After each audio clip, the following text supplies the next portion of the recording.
Spider-Man fans are eating well lately. Spider-Man 2 is releasing next month, maybe this month, depending on when I release this video.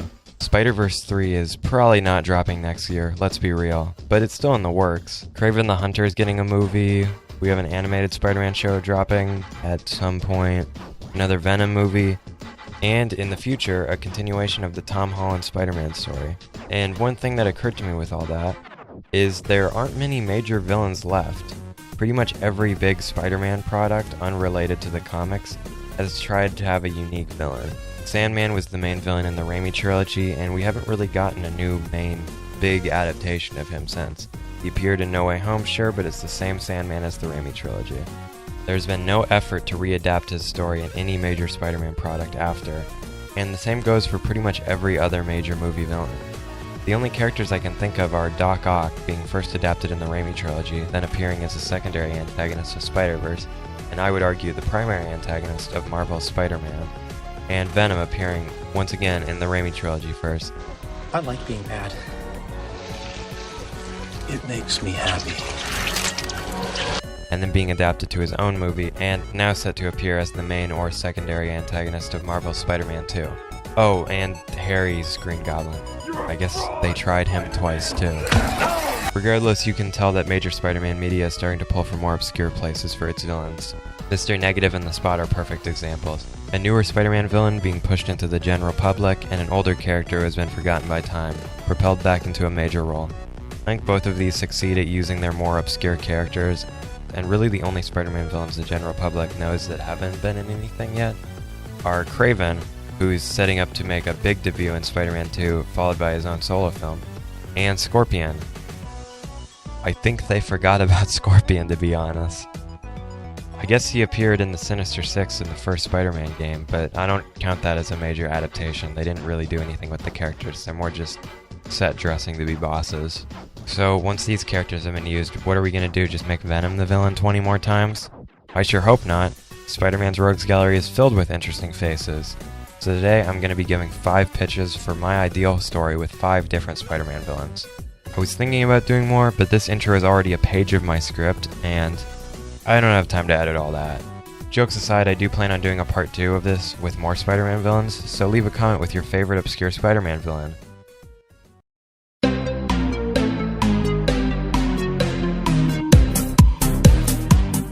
So my pitch for Boomerang is going to be one of my more unique ones, as this isn't really a pitch for the next Spider-Man movie villain.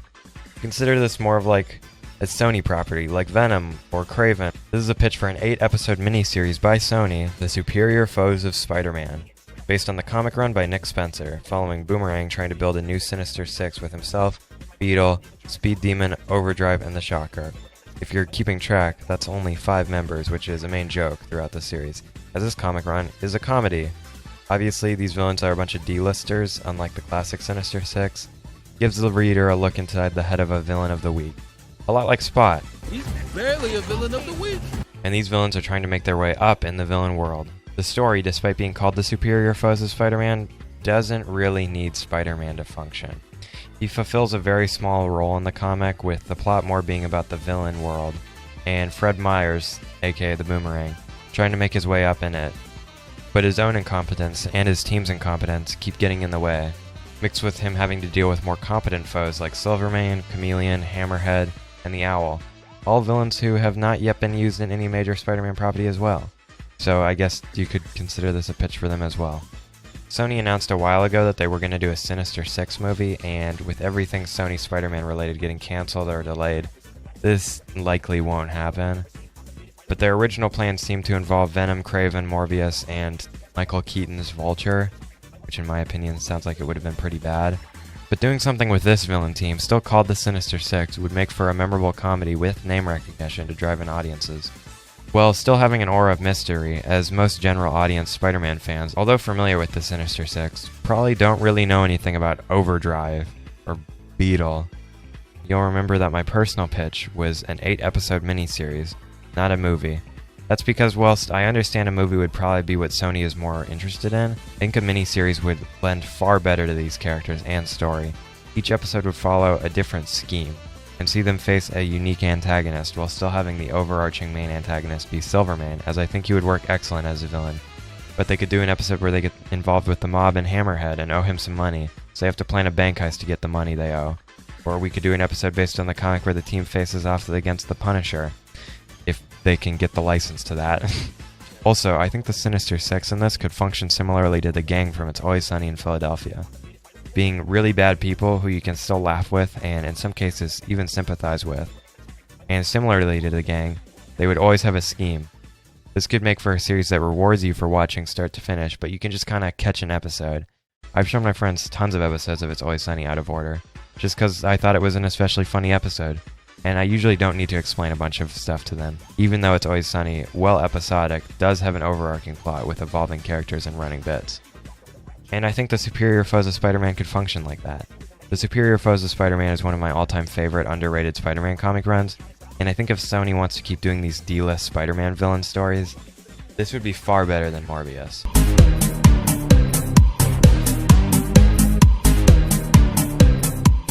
Chameleon is admittedly more well-known, but I still think he would make for an excellently interesting antagonist. And I feel, even if some more casual Spider-Man fans are aware of him, the general audiences aren't very familiar with him. My dream Chameleon story is actually a mix of comic arcs, as there is one Spider-Man story I desperately want to enter the mainstream, and I think Chameleon could fit this story perfectly. This story is the Identity Crisis arc, an arc where Spider-Man's identity is revealed to the public, so he must don 4 new identities.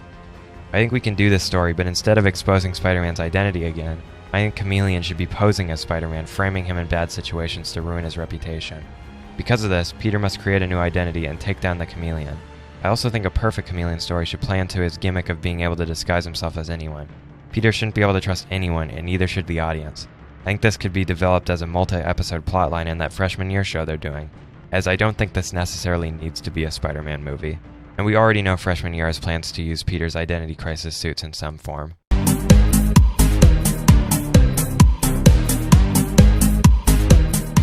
The Enforcers are some of Spider-Man's goofier villains coming from the original run of The Amazing Spider-Man. The Enforcers are a group of career criminals who face off against Spider-Man because they commit crimes, and Spider-Man doesn't like criminals. Obviously, they're pretty boring villains and act more as obstacles that Spider-Man can pretty quickly defeat, but still act as a way to show his responsibility. So, why are they in a video? What could they possibly bring to the table? I respond to that. They would make for a dream Spider-Man origin movie. This would be a self-contained movie, not stuck as a part of the MCU or the Sonyverse or whatever. Just a story about Spider-Man becoming Spider-Man, which would take place in the 60s to harken back to those old Spider-Man comics. The villain team would cause crimes around New York, while Spider-Man is coming to grips with his new powers and learning the importance of responsibility. The Enforcers would also be put more into an important position in the plot. One of them would be responsible for Uncle Ben's death, and one could be responsible for robbing the wrestling company that Spider-Man starts his career working for. I just really like the idea of a simple Spider-Man story about Spider-Man learning the importance of responsibility. Just kind of a film that sums up Spider-Man as a concept well, harkening back to those classic Ditko and Stan comics. And that's it. No sequel bait, no spin-off bait, just a simple story about Peter being bit by a spider, gaining his powers, losing Uncle Ben, getting together with Gwen Stacy, Mary Jane, whatever, doesn't really matter, getting his job at the Bugle, working as a wrestler, just everything classic Spider-Man. The Enforcers are not integral to this idea. The villain could be pretty much anyone, but I think they fit very well with that old 60s aesthetic and will work as just simple antagonists that let the audience focus more on Peter.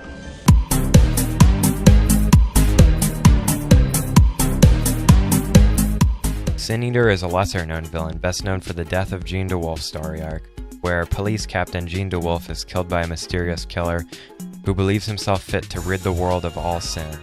Spider-Man must hunt down and find the identity of Sin Eater, and that's what we're going to use for our version of the Sin Eater.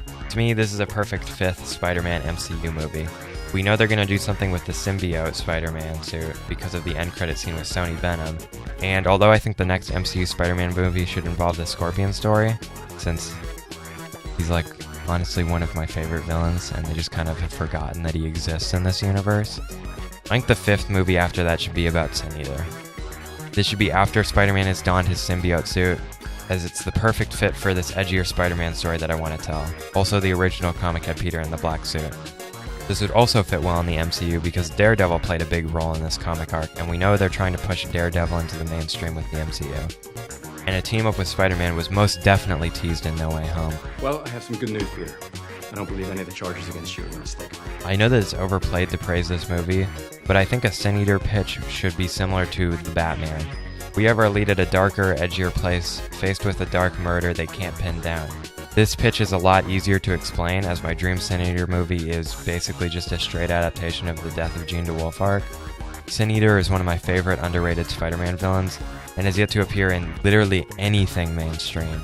So I hope no matter what, Sin Eater isn't something. Just literally anything. Like, put him in an episode of Freshman Year, I don't care.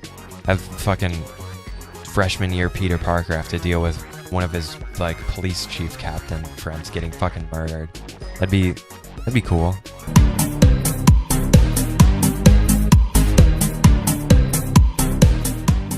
Hobgoblin is a big candidate for Spider-Man's next big villain from people who don't read comics. Ned Leeds hit the big screen back in 2017 with Spider-Man Homecoming, and a lot of people who only knew Harry, MJ, and Gwen went to Google to search him up and found a lot of the same info. He was some random guy who worked with Peter at the Daily Bugle, married Betty Brant, and was revealed to be the Hobgoblin, and that's all they needed to write their 50 billion articles on how Hobgoblin was definitely going to be the next Spider-Man villain after Scorpion and Prowler. Look how that went.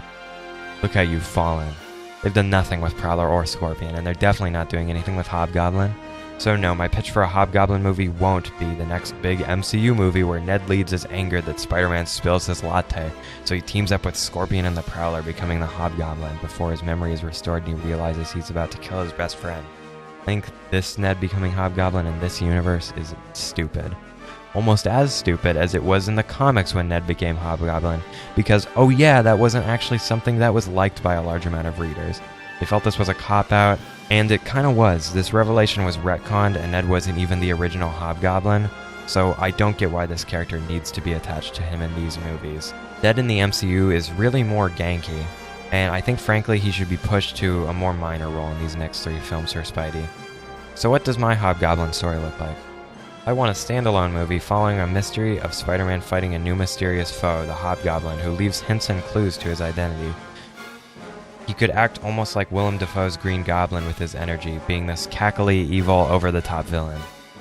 We build up Spider-Man's friends, and eventually one of them can be revealed to be the Hobgoblin. This could be Roderick, the original Hobgoblin, Jason, the second Hobgoblin, originally Jack-o'-lantern. It can be fucking Philip for all I care. I just want a good mystery with the Hobgoblins so that people will shut up about Ned Leeds. That was more of a rant than a pitch, and easily my weakest idea. But what are you gonna do? It's my video, and I get to complain about comic movie fans as much as I want. Anyway, I hope you enjoyed the video. I know 3 of my pitches were mysteries, so that's kind of my bad. But I hope you enjoyed anyway, yeah. Like, subscribe, follow my other shit. Peace.